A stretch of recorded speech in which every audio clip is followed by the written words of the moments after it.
Fileiras.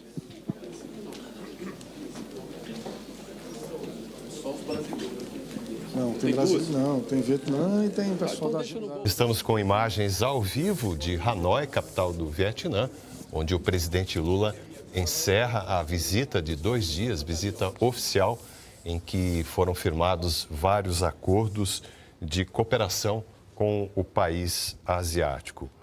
O Brasil tem como intuito, nesta visita de Estado, a adoção de um plano para intensificar o diálogo, a cooperação e se aproximar mais tanto do Vietnã como dos países da região.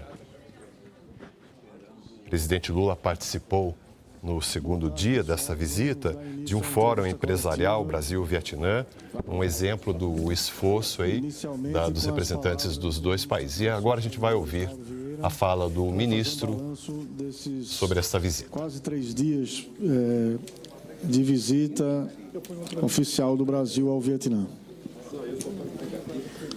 Boa tarde a todos, senhor presidente do Senado Federal, senhor presidente da Câmara dos Deputados, ministros da delegação do Brasil, senhoras e senhores. Só para um pouco resumir o programa da visita do presidente Lula, que conclui hoje essa visita de Estado ao Vietnã, é a segunda vez em que visita esse país como presidente da República. A primeira vez foi há 17 anos atrás.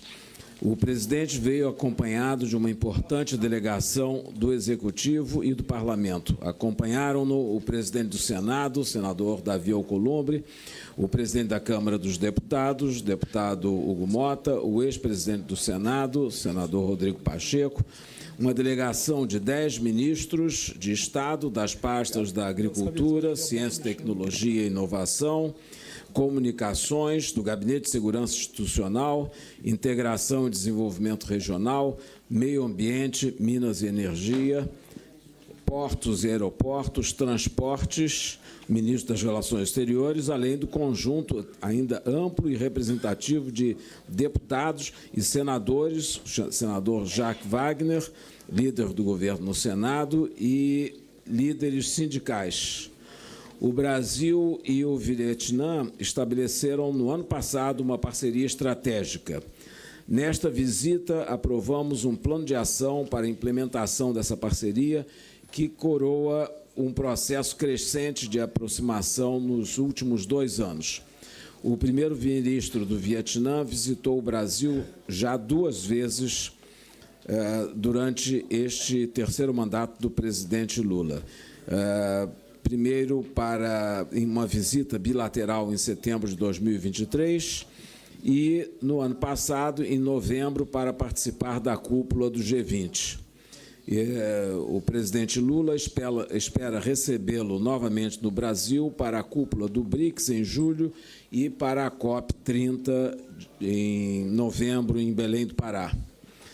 Em sua agenda de ontem, o presidente Lula manteve encontros com as mais altas autoridades vietnamitas, manteve reunião de trabalho com o presidente Luong Quang, foi recebido pelo primeiro-ministro Pham Minh Chinh, pelo secretário-geral do Partido Comunista To Lan e pelo presidente da Assembleia Nacional Tran Tan Man.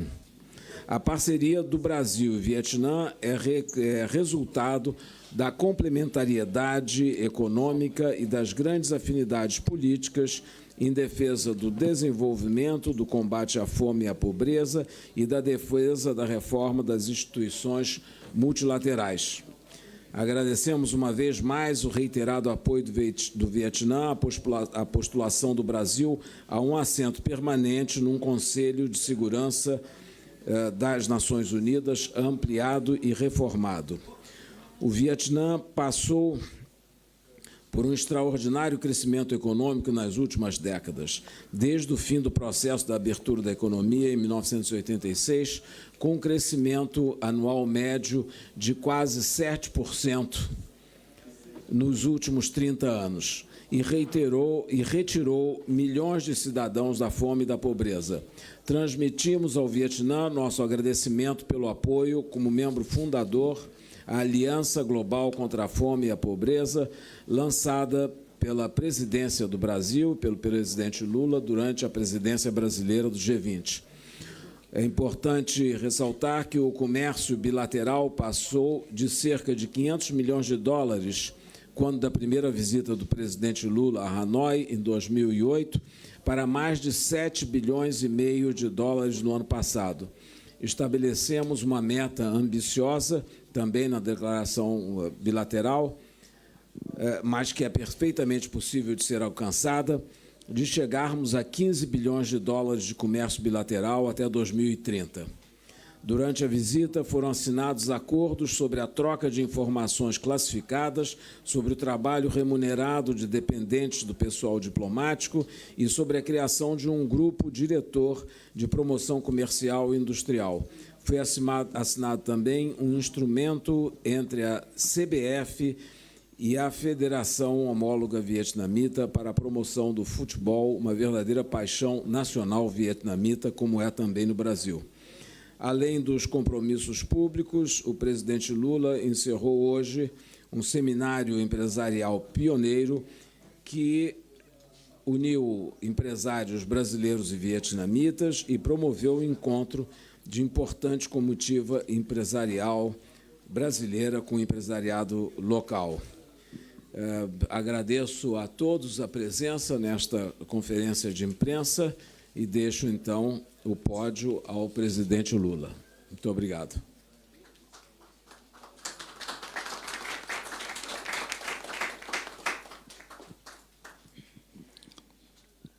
Bom, na hora exata, como foi ensaiado. Passar a palavra, antes das perguntas, para as considerações iniciais do presidente. Cadê meu aparelho de tradução, Stucker? Acho que a primeira pergunta já é. Agora é para mim ou para Ele vai fazer uma fala de início. Ele vai fazer uma fala. Deixa aqui, quando o senhor for falar, eu coloco no senhor. O senhor vai falar. Com a palavra o presidente Lula. Bem, eu quero... Se eu repetir alguma coisa, vocês me desculpem, porque eu não vi a fala do companheiro Mauro Vieira. Mas, certamente, se ele falou o que nós ouvimos juntos, eu já sei o que ele falou.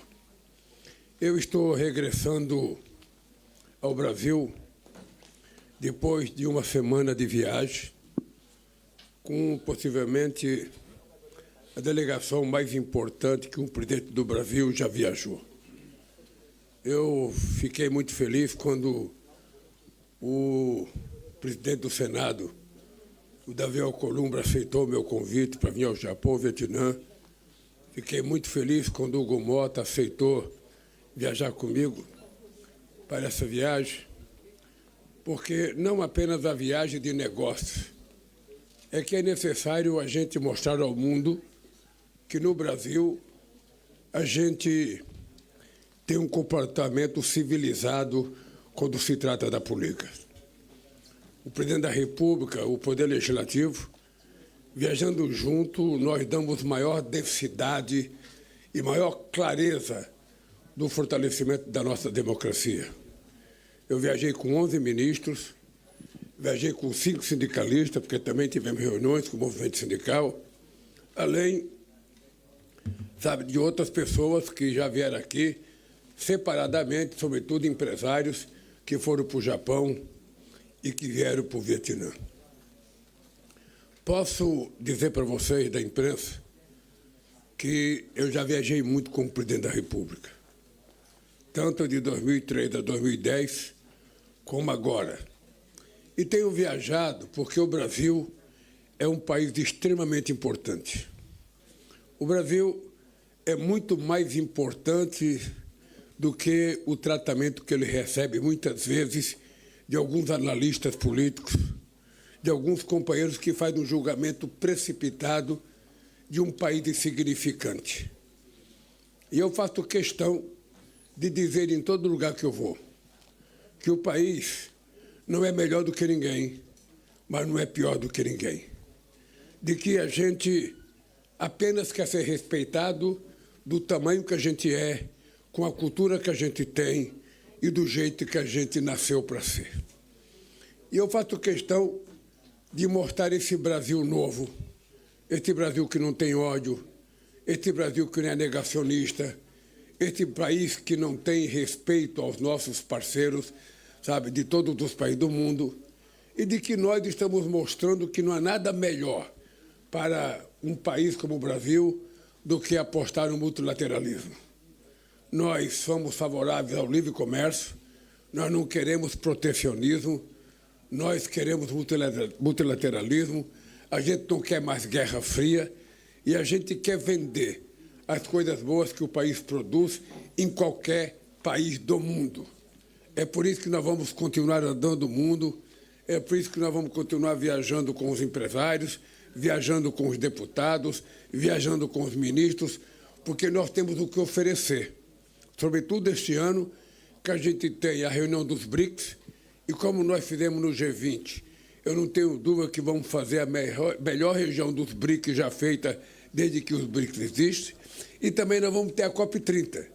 E eu ouso dizer para vocês que é uma COP30 no Pará, na cidade de Belém, com todos os problemas que tem o Estado, com todos os problemas que tem o Brasil. E eu digo sempre para as pessoas, não fiquem olhando a nossa COP como se a gente estivesse em Paris.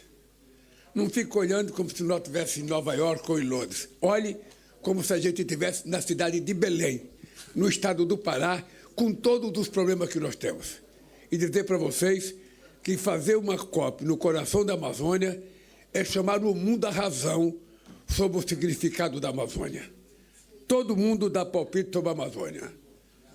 Todo mundo fala da Amazônia, mas pouca gente conhece a Amazônia. E a gente quer mostrar ela do jeito que ela é, para as pessoas compreenderem que para manter a floresta em pé, não apenas no Brasil, mas nos outros países da América do Sul, no Congo, no Vietnã e na Indonésia, é preciso que haja financiamento dos países ricos que já depredaram e degradaram o mundo há muito tempo. Estes países já fizeram a emissão de gás de estufa há 200 anos atrás e, portanto, eles têm uma dívida histórica a pagar para a humanidade. E nós queremos fazer a COP lá para que eles saibam que embaixo de cada árvore, embaixo de cada copa de árvore, tem um seringueiro, tem um indígena, tem um pequeno trabalhador rural, tem um pescador, tem uma mulher. Ou seja, tem pessoas que querem viver com dignidade, querem viver com respeito, que querem ter acesso aos bens materiais que todo mundo tem o direito de ter. E se a gente quiser que essa gente pobre preserve a natureza, é preciso que a gente financie as condições de vida dessa pessoa. Eu participei da COP em 2009 em Copenhague. Naquela COP, os países ricos prometeram dar $100 bilhões por ano para ajudar a manutenção das árvores, a manutenção da floresta. Não deram. Até hoje não deram. E já faz praticamente 16 anos que houve aquela COP. E até agora já estão devendo praticamente 1 trilhão e 600 bilhões para cumprir a tarefa dos 100 bilhões. Nós vamos fazer outra COP agora. E nós fizemos questão de dizer, vai ser na Amazônia, para a gente tentar ver se as pessoas compreendem a importância da Amazônia e compreendem a importância do financiamento. Então, esse é um ano muito, mas muito importante para o Brasil. E muito importante porque nós estamos convidando muitos países para participar, estamos fazendo questão, já mandei carta para muitos países convidando para a COP, e eu quero que participem as pessoas mais importantes, porque muitas vezes os países ricos não estão levando a sério a questão climática. O protocolo de Kyoto nunca foi cumprido. E o Acordo de Paris, muitos estão negando, inclusive o presidente dos Estados Unidos, que disse que não tem coisa de Acordo de Paris. Ora, se as grandes nações, que são responsáveis por parte da poluição do planeta, não estão levando a sério a questão do clima, quem vai levar? No caso do Brasil, nós vamos levar. É por isso que nós não dependemos de ninguém para assumir o compromisso de que até 2030 a gente vai ter desmatamento zero. É por isso que a gente está assumindo o compromisso. É por isso que a gente está assumindo o compromisso de que, embora a gente tenha uma empresa importante como a Petrobras, nós estamos apostando na transição energética, porque nós achamos que quanto mais a gente tiver produção de energia limpa, mais chance a gente tem de diminuindo o uso de combustível fóssil. Então, essa minha viagem aqui, além de discutir esses assuntos com os países, além de discutir com o Japão, nós também viemos discutir abertura para o nosso mercado, abertura para os nossos produtos, tanto para exportar, como abertura para importar os produtos deles. Porque não é possível que um país do tamanho do Brasil só tenha um fluxo comercial de 7,7 bilhões de dólares com o Vietnã. Como é impossível a gente só ter 11 bilhões de dólares com o Japão, quando a gente já chegou, em 2011, a ter 17 bilhões. E a minha ideia é o seguinte: quem tem que vender as coisas do Brasil é o Brasil. O Brasil não tem um governo, sabe, prepotente, que acha que o mundo tem que ir atrás do Brasil. Não. É o Brasil que tem que viajar, é o Brasil que tem que mostrar suas qualidades, é o Brasil que tem que mostrar as coisas que ele acha que o mundo tem que comprar. Inclusive, não apenas do ponto de vista comercial, do ponto de vista científico e tecnológico, do ponto de vista da nossa universidade, do ponto de vista da nossa cultura, do ponto de vista da nossa produção agrícola e a nossa produção industrial. É esse país que nós viemos mostrar para o Vietnã. E saio daqui satisfeito, porque tivemos reunião com o presidente da República do Vietnã. Tivemos reunião com o secretário-geral do Partido Comunista do Vietnã, que é a autoridade máxima do Vietnã. Tivemos reuniões com o presidente da Assembleia Nacional. E tivemos agora a reunião com o ministro Chin, que é o ministro que trata da questão da economia. E em todas as reuniões, eu faço satisfeito para poder dizer para o Brasil: nunca antes, na história do Brasil, nós fizemos reuniões tão produtivas como fizemos essa. Além disso, nós visitamos o Museu Militar do Vietnã, que eu não sei se tem muitos jornalistas brasileiros aqui, quando é que vocês vão embora, mas se puderem, façam uma visita, porque este povo aqui me deram uma bala para melhorar a minha garganta e parece que piorou a garganta. Este país aqui é um exemplo, a Colômbia.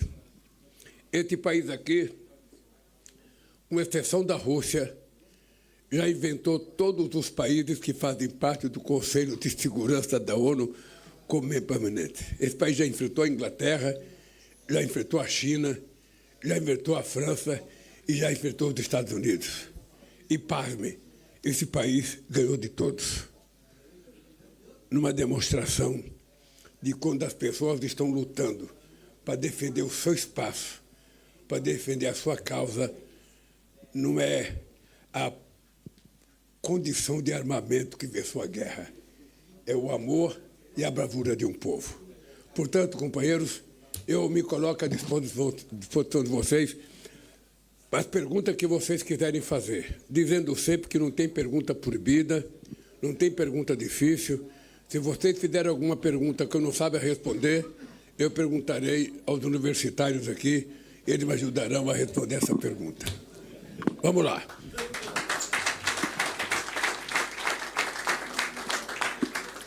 Bom, gente, vamos começar com a primeira, Tran Trong Kien, do Vietnam News. Acho que esse aqui só funciona com esse. Deixa eu ver. Espera aí, não, esse eu não vou pôr. Só um minuto, enquanto o presidente coloca o... Só um minuto, vamos aguardar. Não está saindo. Ok? Cool. Não. Ele não sai nesse aparelho, porque esse é outro modelo. Então o senhor vai ter que fazer com isso aqui. Poderia estar a minha moça traduzindo. Ah, então faz ela melhor. Então pronto. Me faça a tradução. Cadê o meu aparelho? Aqui, só vai. Pode colocar aí. Você pode falar então? Isso já estava comigo. Nós estamos acompanhando a entrevista coletiva do presidente Lula no encerramento da visita de 2 dias ao Vietnã. O presidente realiza essa visita para estreitar a parceria estratégica, o diálogo político e a cooperação econômica entre Brasil e Vietnã. É a segunda vez que o presidente Lula visita o país. A primeira foi em 2008.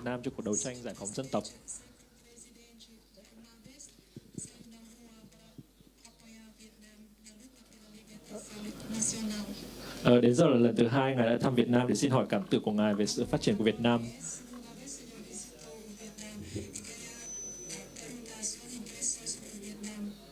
Cũng như vai trò vị trí của Việt Nam hiện tại trong quan hệ đối ngoại của Việt Nam, trong quan hệ đối ngoại của Brazil, khi mà cả hai nước đều là cùng ủng hộ chủ nghĩa đa phương và trật tự thế giới đa cực.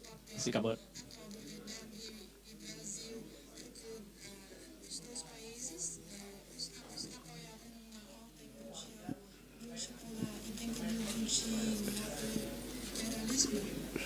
Olha, eu estive no Vietnã em 2008 como presidente do Brasil. E a visita agora, 17 anos depois, demonstra a pujança do povo do Vietnã. É perceptível o crescimento desse país. É perceptível o crescimento em infraestrutura, o crescimento econômico e a melhoria da qualidade de vida do povo do Vietnã. Este país, há quase 2 décadas, cresce a 8%. Pouco país do mundo, com exceção da China, chegou a crescer tanto tempo, sabe, de forma perene como o Vietnã. E o que é importante para nós brasileiros? Para nós brasileiros é importante a gente entender que a gente pode ser uma porta de entrada para o Vietnã na América Latina e na América do Sul. Para nós é importante tentar levar o Vietnã para o acordo com o Mercosul.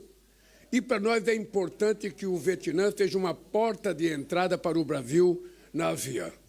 Só isso já valia a pena eu ter feito a visita. E também porque nós temos concordância com o Vietnã no multilateralismo.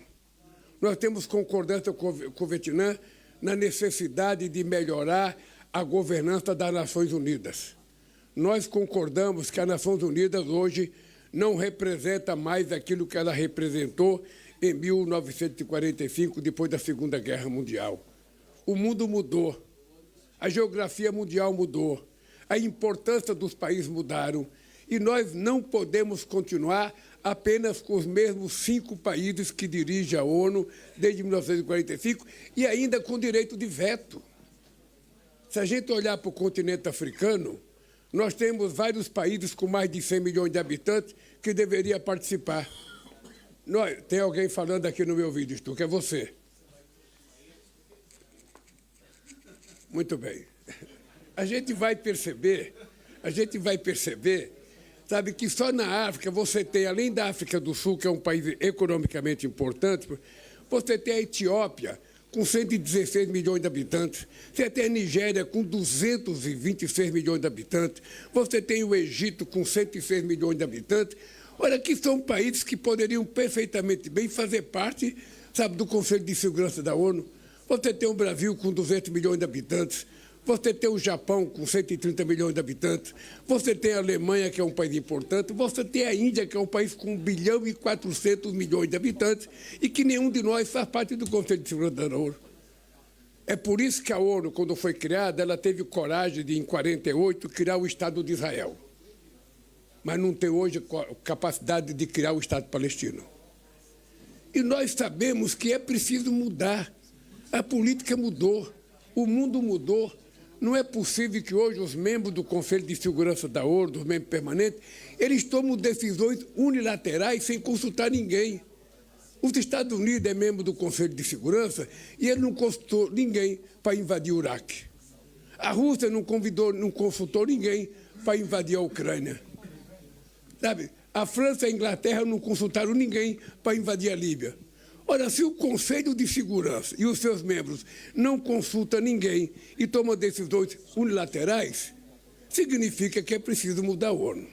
Eu sei que é difícil, porque é um baile privilegiado de público muito seletivo, mas o Brasil não se negará a continuar brigando para que a gente possa, nesse século XXI, mudar a estrutura que foi criada no século XX.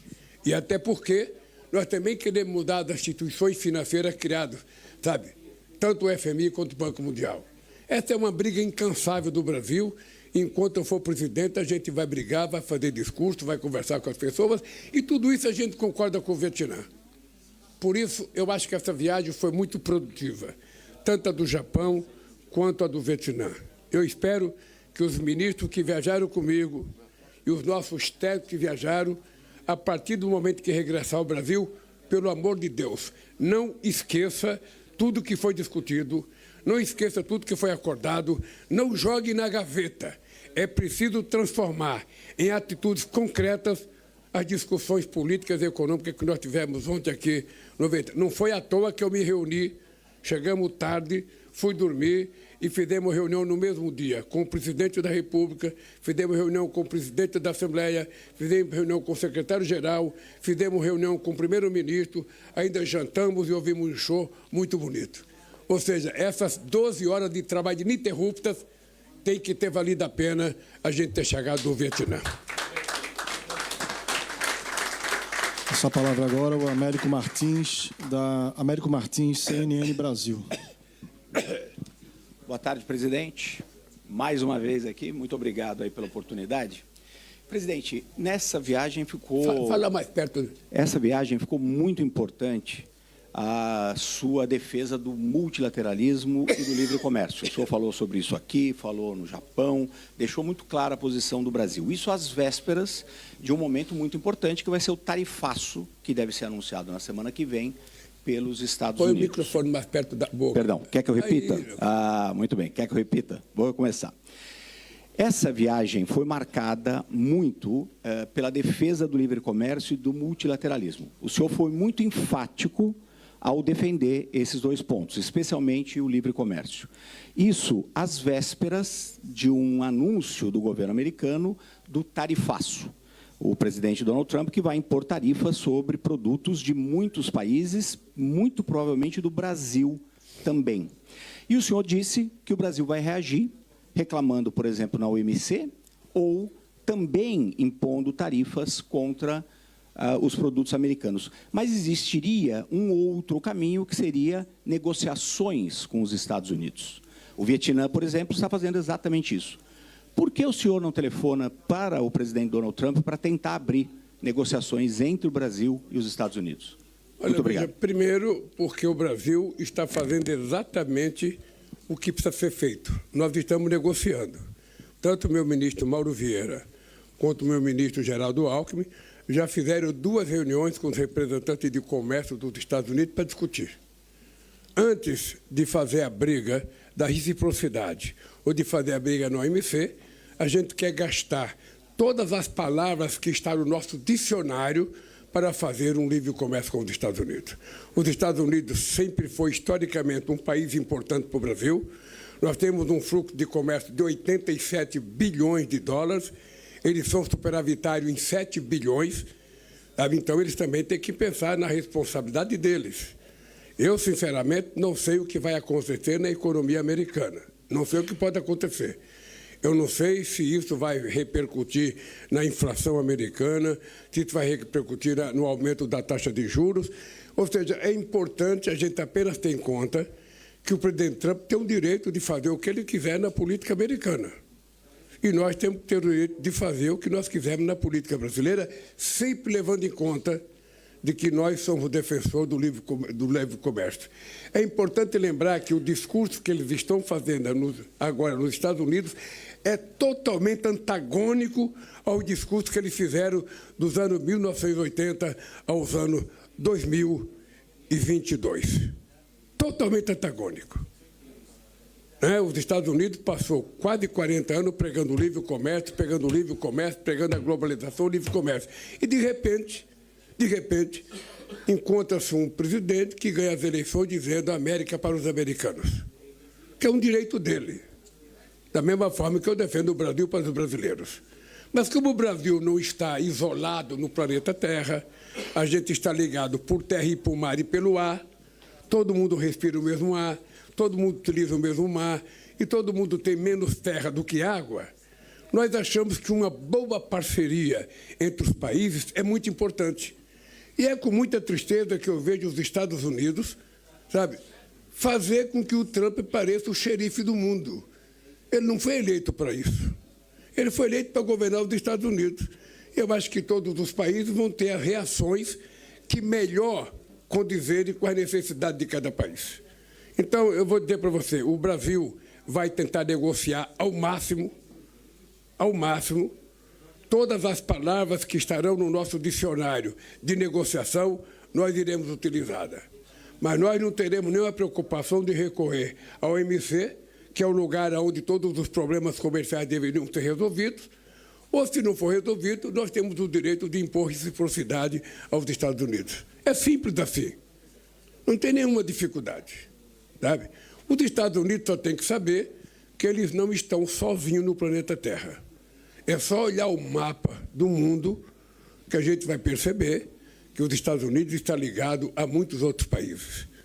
E se ele toma uma atitude unilateral, sabe, eu acho que isso pode não ser tão bom para os Estados Unidos. Vamos ver o que vai acontecer. Como eu pretendo viver 120 anos, eu tenho tempo de sobra para esperar o que vai acontecer nessa atitude do presidente Trump. Passar a palavra para o Francesco Guarácio, da agência Reuters.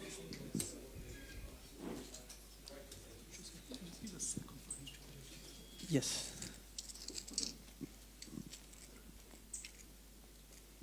Okay. Right. Okay. Good afternoon. This is Francesco Guarascio from Reuters. One of the achievements of this trip has been this agreement with Vietnam for the liberalization of Brazilian beef exports to Vietnam. So my question is about what's next. I understand you said that JBS, the Brazilian food giant, will invest $100 million in Vietnam in meat processing facilities. Can you confirm this? And if yes, can you say by when? Thank you.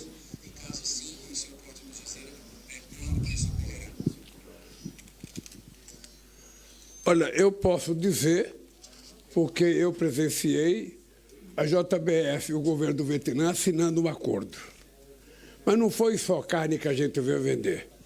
Se fosse só carne, eu mandaria só o ministro Favor aqui, eu não teria que estar aqui. Eu vim vender outras coisas. Eu vim vender o que o Brasil produz para o Vietnã e tentar comprar aquilo que o Vietnã produz. Porque uma boa política comercial é uma mão de duas vias. A gente compra, a gente vende, numa perspectiva de que o comércio seja o mais equilibrado possível. E também, obviamente, que eu vim vender a nossa Copa de novembro e vim vender a reunião dos BRICS e convidá-los para participar. Mas, veja, nós discutimos outros assuntos além da carne, porque nós estamos discutindo com eles a necessidade de fazer com que a Embraer possa vender alguns aviões daqui, alguns não, uma perspectiva de 50 aviões, e tentar fazer aqui no Vietnã alguma coisa, sabe, que possa fazer o Vietnã participar da montagem desses Embraer. Porque o Vietnã pode ser uma ponta de partida para que os aviões da Embraer de 150 passageiros possam ter acesso ao mercado da Avian, que é um mercado extremamente importante do ponto de vista político e do ponto de vista econômico. É isso que nós viemos discutir aqui. Também vim discutir futebol, sabe? Se quiser jogador, o Corinthians foi campeão dos paulistas, sabe? Um jogador brasileiro aqui que está naturalizado é quem marcou 2 gols para classificar o Vietnã, uma demonstração de que as coisas estão andando. Vim dizer para eles que seria importante que eles pensassem em mandar alguns jovens para a gente poder treinar esses jovens no Brasil. Quem sabe discutir com a CBF, discutir com o Ministério do Esporte a possibilidade desses jovens.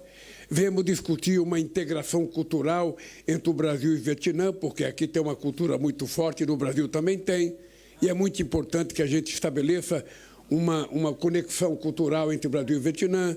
Vim discutir uma necessidade de parceria entre ciência e tecnologia, entre as nossas universidades, que é uma coisa extremamente importante para discutir de inteligência artificial, a integração da internet em todas as escolas públicas do nosso país. Bem, e viemos discutir a nova indústria brasileira, Afinal de contas, é importante vocês não esquecerem que há muitas décadas a indústria brasileira só vinha caindo e depois que nós criamos a nova indústria brasileira, que colocamos o álcool para coordenar, nós já tivemos um crescimento de 3,4% da nossa indústria. Depois de muito tempo, está aqui os sindicalistas que sabem o que significa. Então, nós vamos vender essas coisas, essas perspectivas. Convidar o Vietnã para conhecer o Brasil e investir no Brasil e convidar os empresários brasileiros para fazer investimento aqui no Vietnã. Eles têm muita coisa para comprar de nós e certamente têm muita coisa para vender para nós, então nós viemos aqui fazer negócio. A mesa já foi colocada, eles já pediram o que tinha que pedir, nós já oferecemos o que tinha que oferecer, agora é transformar essa pretensão em negócios reais entre Brasil e Vietnã. Murilo Salviano, Rede Globo. Só responder a pergunta. Veja, na hora que eu senti necessidade de conversar com o presidente Trump, eu não terei nenhum problema de ligar para ele. Nenhum problema. Na hora que ele achar que tem interesse de conversar comigo, eu espero que ele não tenha nenhum problema de ligar para mim.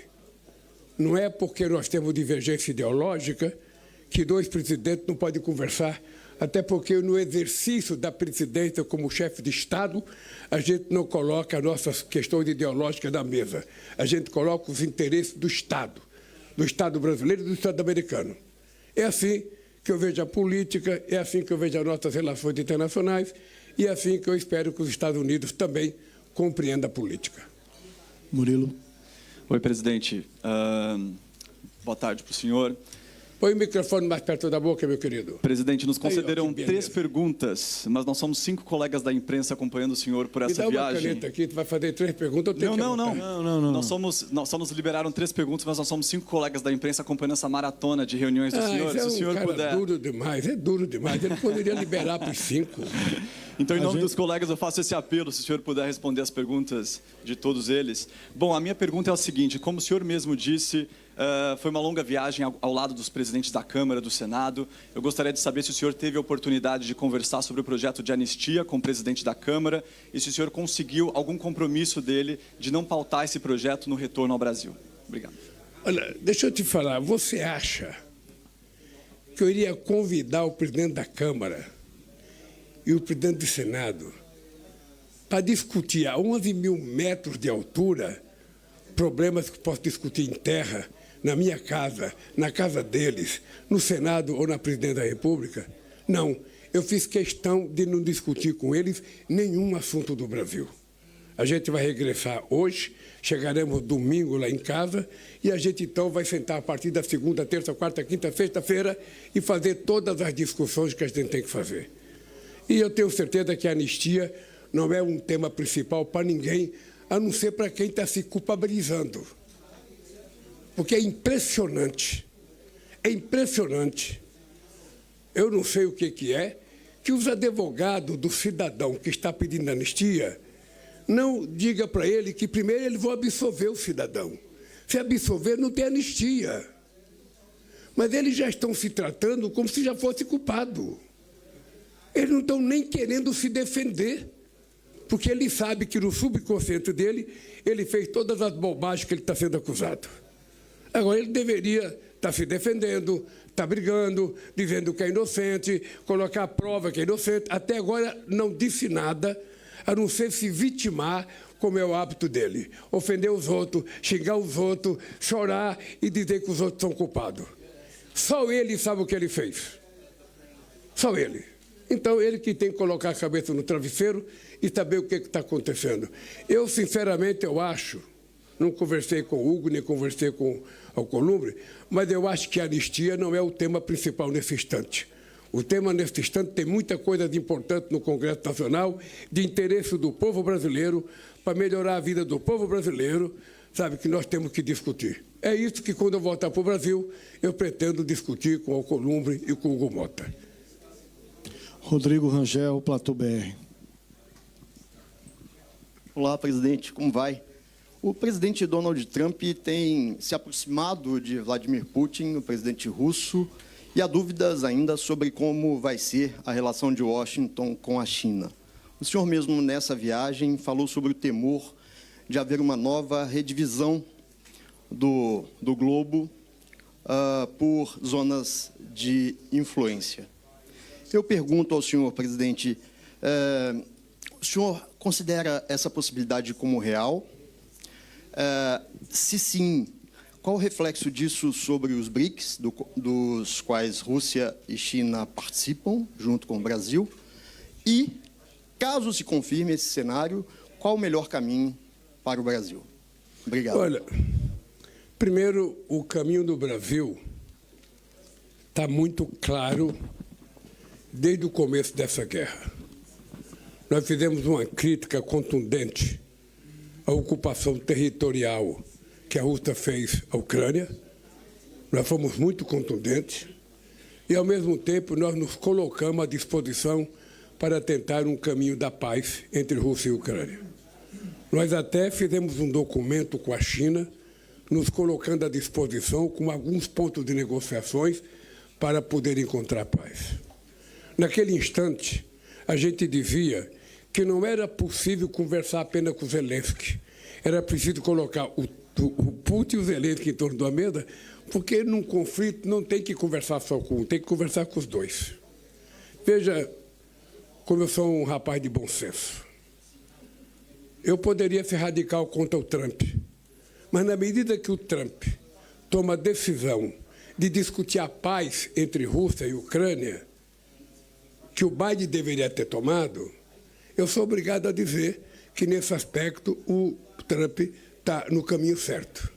Qual é o problema da Europa? É que, durante quase 3 anos, quando a gente falava que era preciso juntar o Putin e o Zelensky, a Europa dizia, não, nós temos que negociar só com o Zelensky. Agora que o Trump começou a conversar com o Putin, a Europa não quer ficar de fora e quer que o Zelensky entre. E eu acho que tem que entrar.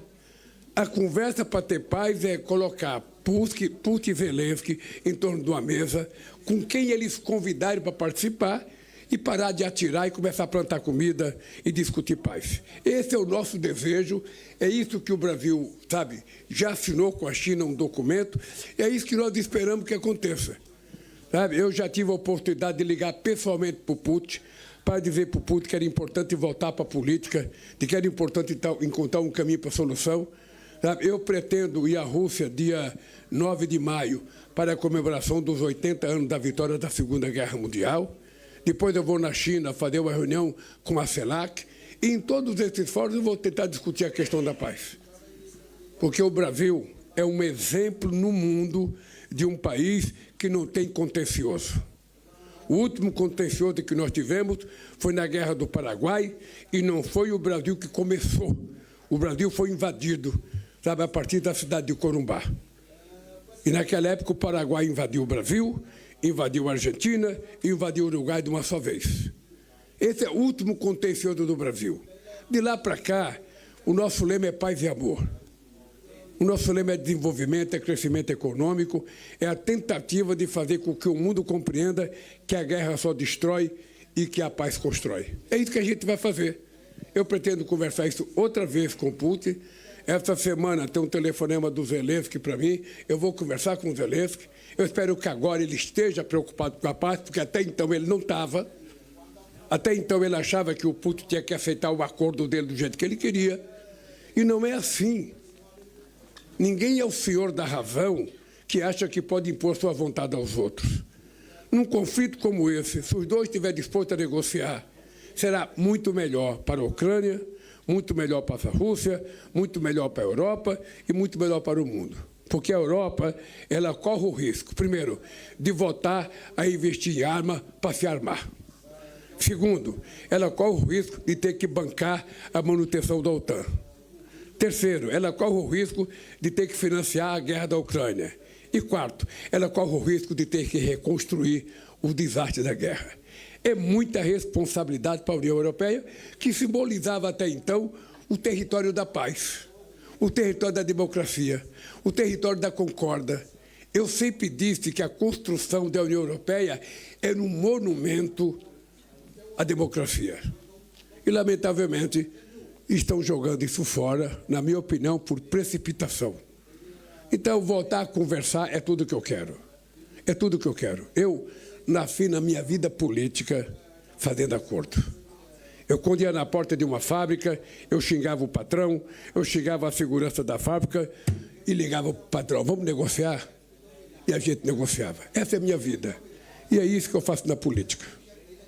Portanto, o Brasil está à disposição de fazer quantas negociações favoráveis para o comum. E o mesmo nós falamos na questão sobre a faixa de Gaza. É a mesma coisa. Nós queremos negociar. É isso que nós queremos.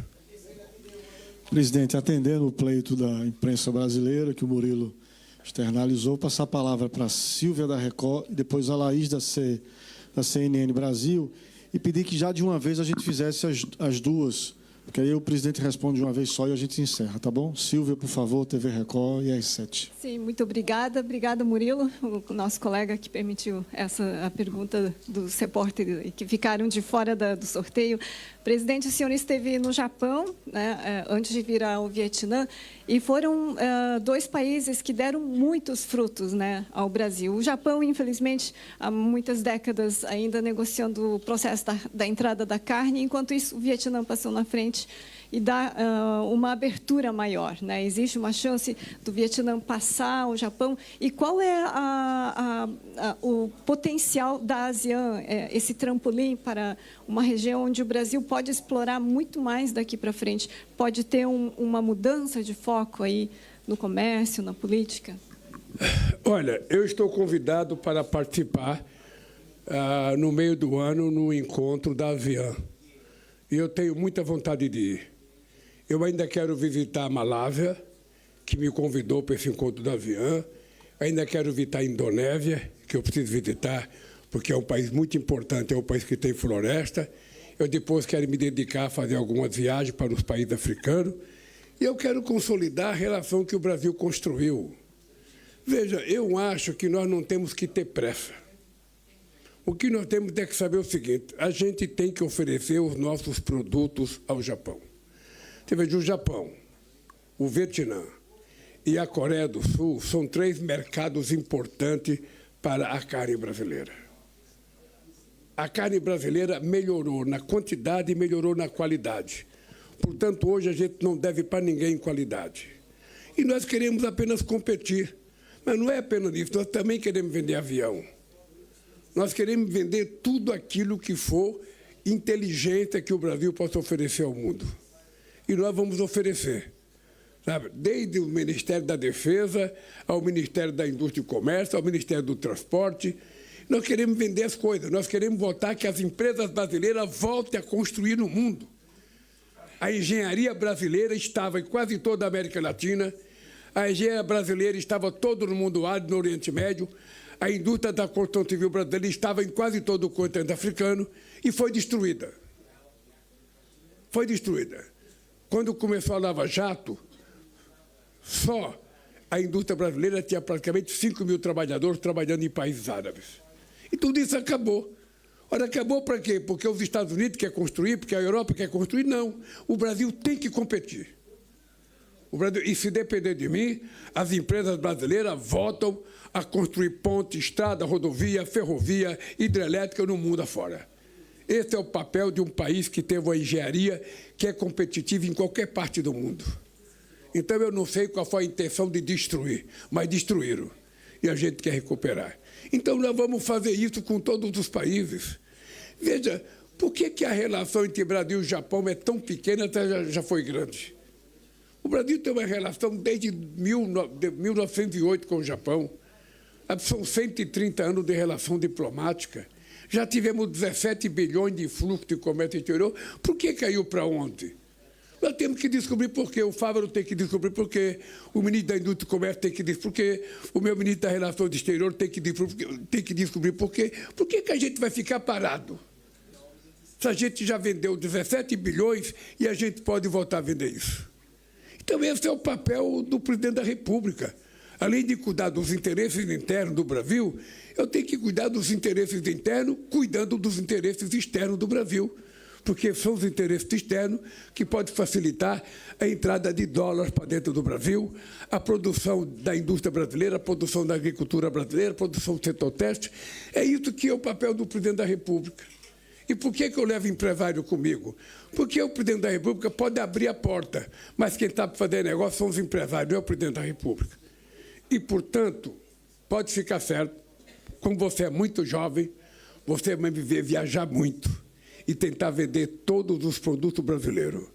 De jogador de futebol a jogador de vôlei, a jogador de espaquete, a tentação de vender, sabe, inteligência artificial, construir parceria e vender os produtos que esses operários sabem produzir.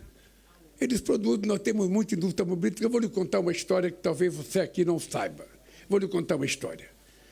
Em 2010, quando eu deixei a presidenta da República, o Brasil emplacava praticamente 3.600.000.000 de carros. Eu vou repetir. Em 2010, a gente emplacava 3.600.000 automóveis. A previsão da indústria automobilística era que até 2015 a gente iria produzir 6 milhões de carros. Sabe o que aconteceu quando eu votei em 2023? O Brasil só produzia 1.600.000. Não só não cresceu, como perdeu metade do que produzia. E nós agora estamos recuperando. Já estamos em 2.600.000 e vamos chegar aos 3.600.000 antes de eu deixar o mandato. Porque para produzir carro precisa ter mercado. O povo tem que poder comprar. Se a gente não tem mercado e não compra, como é que vai produzir? É esse o meu papel. Inclusive, a indústria brasileira tem que ser mais agressiva. Não tem sentido ter um carro americano na América Latina, no Uruguai, na Venezuela, na Bolívia. Não tem que ter carro produzido no Brasil. E quem tem que vender somos nós. Quem tem que ir lá fazer negócio somos nós. Porque comércio exterior é uma produção, é uma competição sem parar. Ninguém agrada ninguém. Ninguém dá colher de chá para ninguém. O que nós precisamos é sair da toca e vender as coisas que a gente produz, vender a qualidade do nosso produto. Quem é que tem a competência de disputar em carro híbrido como o Brasil? Em que o mesmo carro pode ser elétrico, pode ser álcool, pode ser a gasolina, pode ser a hidrogênio. Ou seja, até a vento nós vamos produzir carro. Quem é que pode competir com o Brasil? Então, nós é que temos que nos vender. Quem é que pode competir com o Brasil na transição energética? Ninguém. Então, é isso que eu viajo. É para falar para as pessoas, o Brasil é demais. O Brasil é bom naquilo que ele faz. E eu tenho orgulho. Por isso que eu digo, brasileiro não desiste nunca. E eu não vou desistir, porque eu acho que o nosso dever é transformar o Brasil numa potência econômica, e eu sonho que o Brasil se transforme num país de classe média. Presidente, agora a última pergunta da Laís Alegrete, da BBC News Brasil. A Laís, que veio do Japão até aqui, está nos acompanhando aí esses últimos 6, 7 dias. Presidente, obrigada por responder todas as perguntas. Eu fiquei em último no sorteio, então agradeço. Felizmente, meus colegas fizeram ótimas perguntas. Então, o que fica para eu perguntar para o senhor é que, enquanto o senhor estava lá no Japão e agora no Vietnã, uma coisa que virou motivo de crítica no Brasil foi a viagem da primeira-dama antecipada lá ao Japão, né? A oposição reclamou e houve críticas. Eu queria saber o que o senhor achou dessas críticas e se o senhor acha importante divulgar as viagens da primeira-dama com antecedência e os gastos nessas viagens. Obrigada. Olha, primeiro que a minha mulher não é clandestina. Ela não faz viagem apócrifa. Ela faz viagem porque ela foi convidada para fazer uma viagem e não foi pouca coisa. Não foi pouca coisa. Ela viajou a convite do companheiro Macron para discutir a aliança global contra a fome e a pobreza. E eu fiquei muito orgulhoso quando ela foi lembrada pelo Macron e convidou ela para falar de um assunto que eu poderia ser convidado, que poderia ser convidado de outras pessoas. E ela foi convidada e já fez o seu discurso com muita competência. Sabe? Ela tem trabalhado nesse negócio da Aliança Global contra a Fome até antes do G20. Ora, eu sinceramente, eu não respondo à oposição nesse assunto. Não respondo. Eu acho que a Janja tem maioridade suficiente para responder aquilo que é sério, aquilo que é molecagem, aquilo que é fake news, aquilo que é irresponsabilidade. Sabe? Não precisa responder. A história vai julgar. Então, e a Janja foi oficialmente me representando. Ela não foi numa viagem escondida. Ela foi numa viagem me representando, saiu de Paris, ela queria vir para cá. E eu falei, é importante você ir para Paris. Vai ter lá muito país africano e é importante que a França esteja fazendo esse debate e é importante que você fale. Aí ela foi e falou. Eu tenho certeza que falou bonito e se eu puder vou mandar o discurso dela. Eu queria que a oposição lesse o discurso dela para eles deixarem de ser ignorantes. É isso, querida. E ela vai continuar fazendo o que ela gosta, porque a mulher do presidente Lula não nasceu para ser dona de casa. Ela vai estar aonde ela quiser, vai falar o que ela quiser e vai andar para onde ela quiser. É assim que eu acho que é o papel da mulher. Tá bom, gente. Queria agradecer. Ô Rodrigo. Rodrigo. Vamos lá. Olha, o Laércio tem pedido para mim, não fale de futebol, não fale de futebol. Eu vou dizer uma coisa para você, com todo o carinho que eu tenho. Eu acho que todo brasileiro é capaz de comparar essa seleção com as outras seleções que nós já tivemos. Eu acho que nós temos um problema, é que nós já não temos mais aquela exuberância e aquela sumidade de craques que a gente já teve. Você imaginar que a gente teve uma relação com Ronaldinho, Ronaldão, Kaká, Rivaldo e Adriano, e o que você tem hoje, há uma diferença muito grande. Eu acho que o problema não é trocar de técnico. Eu, se fosse técnico da seleção, ao terminar o Campeonato Brasileiro, eu convocava os melhores 22 jogadores que participaram do Campeonato Brasileiro, que jogaram aqui, sabe, que estão comendo o sal desse país, que estão vendo a realidade, e colocava para jogar na seleção, para a gente ver o que ia dar. Porque eu acho que nós precisamos ter em conta, sabe, por que um time que de segundo escalão na Inglaterra é mais importante que um time de primeiro escalão aqui? Quantos jogadores teve no Botafogo, no Flamengo, agora tem no Corinthians, sabe, no São Paulo, que pode ir para a seleção? Quantos? Eu acho que é uma questão de opção. E esse negócio de ficar procurando técnico não faz milagre. Aliás, o Felipe Luiz está fazendo no Flamengo. Sabe? Então, é importante lembrar que nem o Guardiola, que é a sumidade de técnico, está tendo vitória agora no Manchester City. Na hora que você troca de jogador, que você vai, a coisa começa a azedar um pouco. Então, o que eu acho é que a gente precisa ter consciência disso. Nós estamos numa época em que a geração de jogador não é a melhor para um país que já teve o que nós já tivemos. Tá? O que nós precisamos é ter paciência, não fazer provocação. Fazer provocação com a Argentina dentro do campo da Argentina é, sinceramente, ter muita ignorância política. Porque a Argentina merece respeito. É importante lembrar que a Argentina tem mais Libertadores do que o Brasil. É importante lembrar que a Argentina tem mais Copa América do que o Brasil, sabe? E em vários confrontos diretos, a Argentina e o Uruguai competem com o Brasil.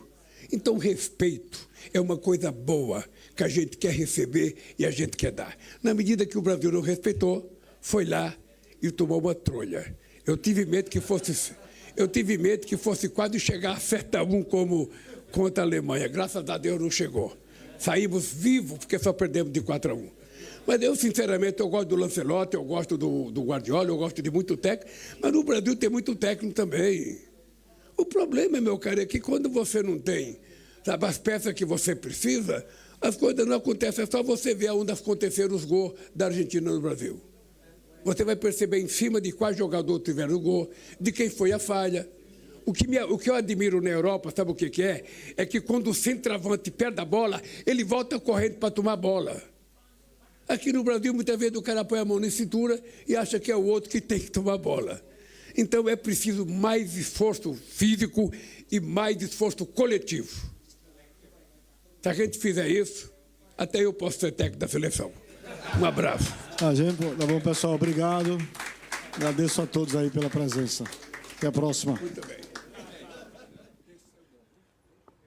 Tá aí, essa foi a entrevista coletiva à imprensa concedida pelo presidente Lula em Hanoi, no Vietnã, O saldo da visita de Estado ao país é o crescimento da presença do Brasil no Sudeste Asiático, com acordos bilaterais assinados e com a adoção de um plano de ação para intensificar o diálogo, a cooperação e aproximar mais os dois países.